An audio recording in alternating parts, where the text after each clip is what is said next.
Hi, this is Rick Eimer with the Palo Alto Weekly, and we're here today with Amelia Gibbs. She's our Girls Athlete of the Week from Palo Alto, a junior middle blocker on the volleyball team who recorded more than 30 kills in two matches last week, 2 league matches, beating Los Altos and Los Gatos. But more amazing than that is against Los Altos, she's recorded 9 blocks, which, if you knew your high school volleyball, most teams don't even get 5 in a game. So, 9 for one individual is pretty good. So maybe we can start there, just the 2 games this week and what it meant to get the kills and get the blocks. Getting blocks is always really exciting. It really sends a message to the other team if they can't run their offense because the block is really strong, and that gets our team really excited. And when we're excited, we play better. And then blocking has a lot to do with the outside and where they set the blocks. So we do quite a bit of practice on where to set up our block to get the best results from that. So, yeah. Right. Now, I know there's normally 2 people that are in the block, sometimes 3, but there are the occasion where you're all by yourself. But, when you think about blocking, and especially as the middle blocker, you have to really kind of do your timing. Timing is a big part of it, and that's something you have to work on, I guess, yes? Yeah, when blocking, timing is everything. We work on our timing a lot and getting to a place where we can really press our block over, because those are the 2 things that make the most effective blocks. Right now, you guys are the defending champions in the SCVAL or SCVAL, and still undefeated right now as we speak. Hopefully that'll stay that way. Do you talk about defending the title like that, or do you say, hey, let's just see this as a new season? I think we always have it in the back of our minds that we're the defending champions, but we don't really go into each game with that attitude. We're only thinking about this opponent and what we're going to do in this match. We're not thinking about keeping a title. It's just one game at a time. Right. At the end of the year, you can celebrate, I guess. Now, last year you made it to the NorCals, and that first round game was just a really tough one, I know.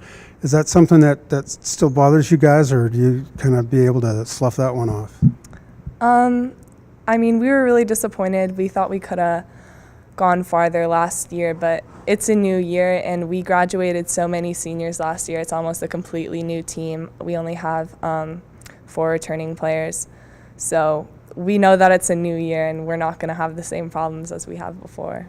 Right, and I know that it's still a young team, too. I know you only have like 4, maybe 3 or 4 seniors on the team, but anyway, obviously they're all very good.